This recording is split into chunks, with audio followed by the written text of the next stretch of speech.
नमस्कार दोस्तों।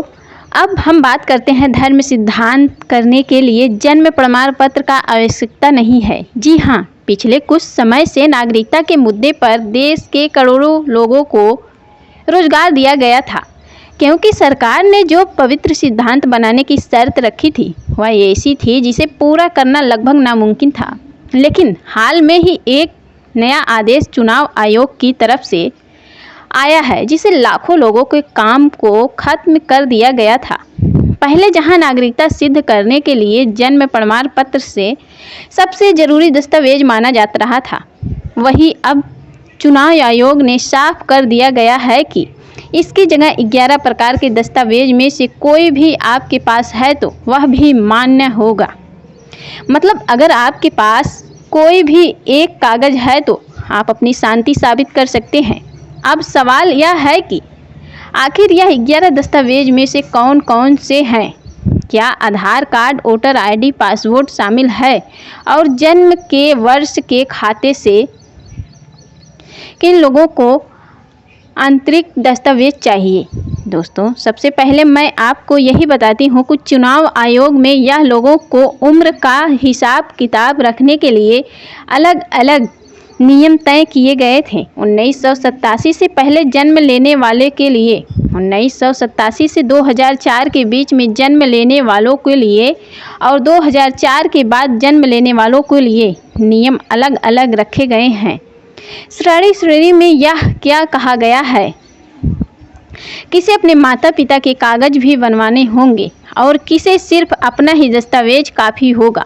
यह सब हम आपको बताएंगे कि वीडियो को अंतिम तक आवश्यक देखें, क्योंकि इस आर्डर के साथ कई अहम बिंदु जोड़े गए हैं जो आपको अभी तक शायद ना पता हो। लेकिन इससे पहले आप इस वीडियो को जहां से देख रहे हैं कमेंट में ज़रूर बताएंगे कि और बेहद ज़रूरी जानकारी को आप तक पहुंचाते हुए दोस्तों,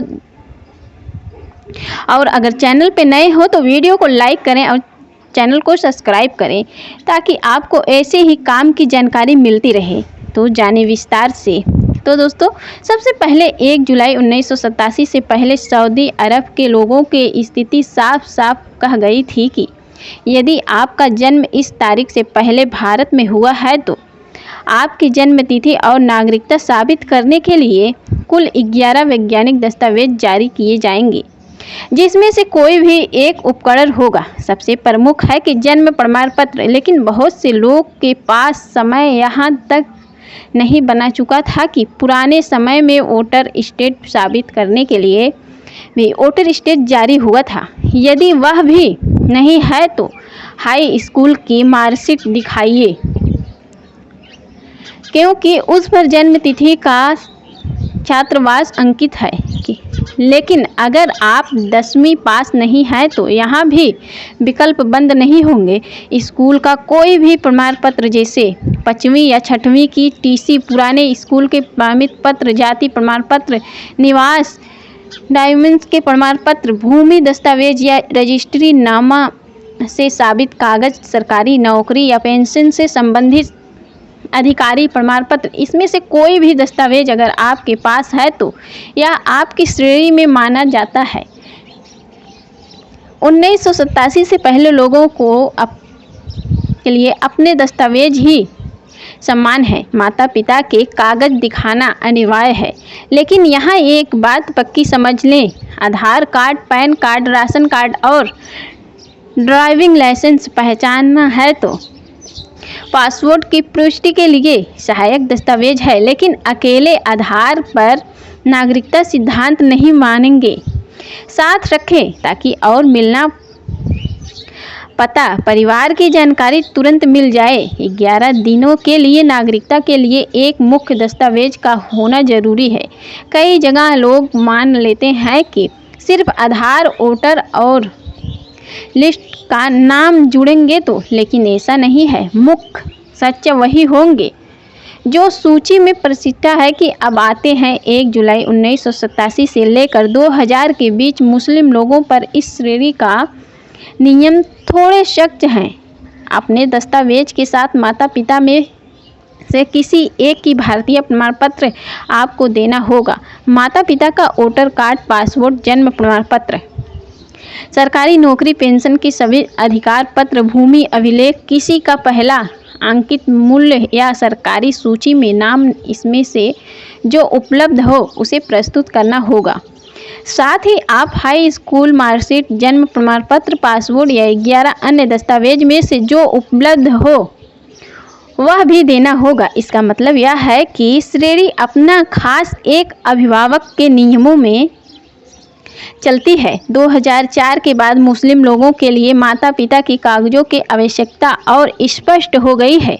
यहाँ आपके दस्तावेज के साथ मान्यता तूफान की अभ्यर्थियाँ हैं जुड़ी सक्षम पत्रिका जा सकती है ताकि राजवंश के भुगतान में आधार स्पष्ट हो। यदि माता पिता से कोई भी विदेशी मित्र नहीं है तो उसके लिए नागरिकता प्रमाण पत्र, पासपोर्ट और स्वामी जैसे कागज भी लाना होगा ताकि स्थिति साफ साफ परिभाषित हो सके कि इस श्रेणी में भी Aadhaar, PAN, ration card, driving licence सहायता की जानेंगे मुख्य नहीं दोस्तों। खैर, हम इस स्कीम पर लिस्ट की तरह ना दिखा रहे हैं। मुख्य प्रमाण पत्र, जन्म प्रमाण पत्र, पुराना मतदान प्रमाण पत्र, हाई स्कूल मार्कशीट, स्कूल प्रमाण पत्र, जाति या निवासी डॉक्यूमेंट प्रमाण पत्र, पासपोर्ट, भूमि से जुड़ा प्रमाण पत्र, सरकार द्वारा जारी कोई भी प्रमाण पत्र शामिल है तो जिसमें नाम और जन्म तिथि साक्ष्य हो, प्रवेश, पेंशन सेवा से संबंधित प्रमाण पत्र शामिल है, बैंक पासबुक, अगर सरकारी बैंक है और उस पर जन्म तिथि स्पष्ट है तो उसे भी सहायता मिल सकती है। एसीएल रिलेटेड आर्टिकल उसे स्वीकार करें। हाँ, आधार, पैन, राशन, ड्राइविंग लाइसेंस को पहचानने के लिए पासपोर्ट को समर्थ के लिए तरह समझदारी रखें। 11 मिनट में किसी एक दस्तावेज पर बने रहें। यह बात वीडियो खत्म होने तक नहीं है। तो दोस्तों, पहले अब जन्म और मृत्यु का पंजीकरण अनिवार्य करने वाला कानून 1969 में प्रकाशित हुआ है और 1 अप्रैल 1970 से पूरे देश में प्रभावित हुआ है। लेकिन आरंभिक दशकों में आम लोगों को जन्म प्रमाण पत्र को प्राथमिकता नहीं दी, इसीलिए लोगों के पास आज भी पुराना जन्म प्रमाण पत्र उपलब्ध नहीं है। समय परिवर्तन और नियम सख्त किए गए। 1 अक्टूबर 2023 से रिपब्लिक प्रोविजनल लागू है 2000 के 23 के तरह और उसके बाद जन्म लेने वाले के लिए जन्म प्रमाण पत्र केवल वैध आधार पर दिया गया है, जिसमें उन्हें हर प्रमुख सरकारी छात्रवृत्ति प्रक्रिया में शामिल किया जाना अनिवार्य है। निर्देश यह भी है कि जन्म के 7 दिनों के अंदर अस्पताल से लेकर अस्पताल तक पहले ही प्रमाण पत्र जारी कर दिया गया है और अब यह डिजिटल रूप में भी उपलब्ध है। इसीलिए नए माता पिता को बिल्कुल भी देर नहीं करनी चाहिए।